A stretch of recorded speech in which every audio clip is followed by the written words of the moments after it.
Good morning friends, কেমন আছো তোমরা সবাই? আশা করছি তোমরা সবাই খুব ভালো আছো, সুস্থ আছো। আমিও ভালো আছি। আজ আরেকটি নতুন ভিডিওতে, নতুন দিনে তোমাদের সবাইকে অনেক অনেক ভালোবাসা আর স্বাগত জানাই আমার নতুন একটি ভিডিওতে। তো বন্ধুরা, আজকে সকাল সকাল 7টার সময় উঠেছি ঘুম থেকে। 7টার সময় ঘুম থেকে ওঠার পরে সমস্ত যেগুলো বাসি কাজ বাজ ছিল সেগুলোকে সেরে নিয়েছি। আর ওদিকে আমি ব্রেকফাস্টটাও রেডি করেছিলাম, সেটাও খাওয়া হয়ে গিয়েছে। সেটা আর তোমাদের সাথে শেয়ার করা হয়নি আজকে। আর এই যে চলে এসেছি এখন জামা কাপড়গুলো ধুতে। কালকে এই শাড়িটা পরেছিলাম, এটাকে আর সার্ফ দিয়ে ধুইনি, এমনি জল দিয়ে ধুয়ে নিয়েছি। আর বাদ বাকি জামা কাপড়গুলো আর আমার পুচকু বাবার কিছু জামা ছিল, সেগুলোকে সার্ফ দিয়ে ভিজিয়ে এখন এগুলোকে কেচে নেব।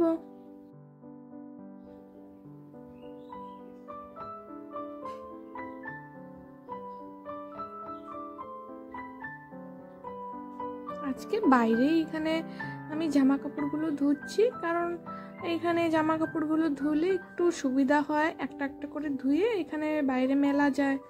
আর বাথরুমে ধুলে বারবার সিঁড়ি দিয়ে ওঠানামা করতে অনেকটা অসুবিধা হয়ে যায়। যখন বাইরে ফাঁকা থাকে তখন বাইরেই আমি জামা কাপড়গুলো কেচে নিই।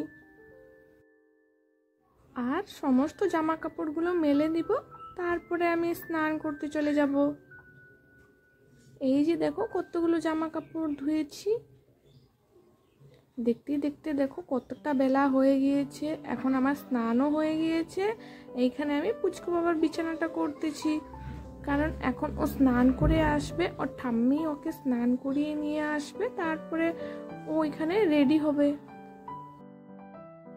আজকে আর সকালবেলা এই ড্রেসিং টেবিলটা গুছানো হয়নি।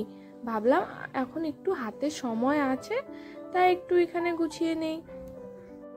আর এই জায়গাটা একটু অগুছানো থাকলে না দেখতে একটু ভালো লাগে না। আর এইখানে চেষ্টা করি সবসময় একটু গুছিয়ে রাখার।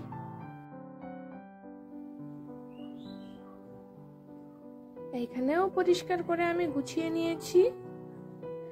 আর এখন চলে এসেছি রান্নাঘরে রান্নাটা বসাতে। ভাতটা বসিয়ে রেখেছি। এখন সকালে চার বাসনগুলো যেগুলো বেরিয়েছিল সেগুলোকে ভালো করে গুছিয়ে রেখে দেব।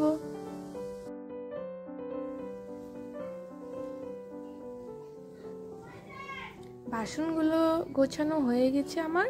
এই যে এখানে রান্নাটা বসানোর আগে আমি চাল ডালটা একটু ভিজিয়ে রেখে দেব, কারণ আজকে একটু বাঁধাকপির পকোড়া করব, তার জন্য আমি আগে চাল ডালটা ভিজিয়ে রেখে দেব। বড়াটা তো লাস্টে ভাজা হবে, ততক্ষণের মধ্যে চাল ডালটাও ভিজে যাবে। ভাতটাও আমার করা হয়ে গিয়েছে। এইখানে করলা আলু ভাজতেও বসিয়ে দিয়েছি, আর আমার ডিম আলু সিদ্ধ করাও হয়েছে। এখন আমি তাড়াতাড়ি করে ঝোলটা বানিয়ে নিব। আমি স্নান করতে গেছিলাম, তার মাঝখানে আমার শাশুড়ি মা সমস্ত রান্নার জিনিসগুলো গুছিয়ে রেখে দিয়েছিল। এখন আমি তাড়াতাড়ি করে রান্নাটা সেরে নেব।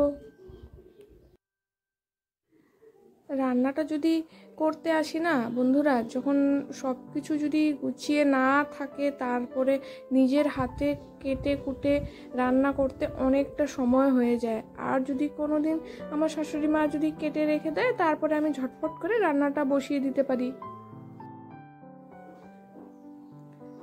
যতক্ষণে ডিমের তরকারিটা ফুটতেছে ততক্ষণে আমি বাদ বাকি বাসনগুলো মেজে নিয়ে আসবো। ওই ফাঁকে আমার তরকারিটাও হয়ে যাবে, আর বাসন যেগুলো বেরিয়েছে সেগুলোও মাজা হয়ে যাবে।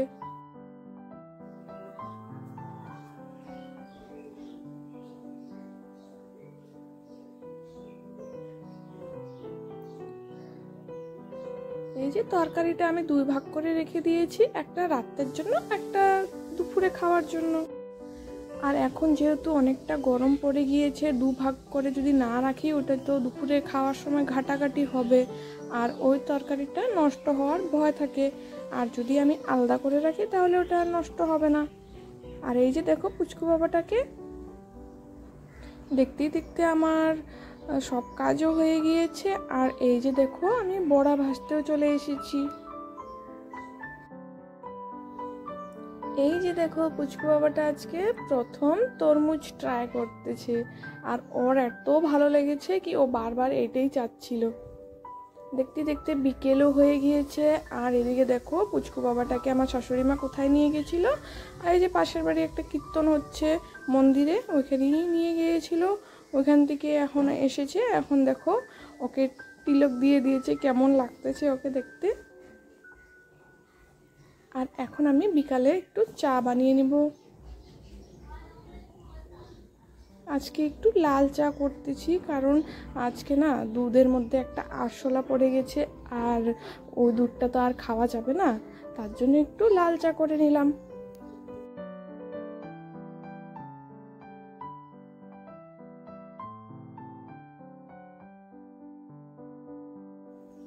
তো বন্ধুরা, আজকের ব্লগটা বেশি বড় না করে এইখানেই এন্ড করতে চাই। তো কেমন লাগলো তোমাদের আজকের ভিডিওটা প্লিজ জানিও, আর একটুকু যদি ভালো লেগে থাকে তাহলে প্লিজ আমার চ্যানেলটাকে একটু লাইক, শেয়ার অ্যান্ড সাবস্ক্রাইব করে দিও। আর দেখা হচ্ছে নেক্সট ভিডিওতে, ততক্ষণের জন্য সবাইকে টাটা।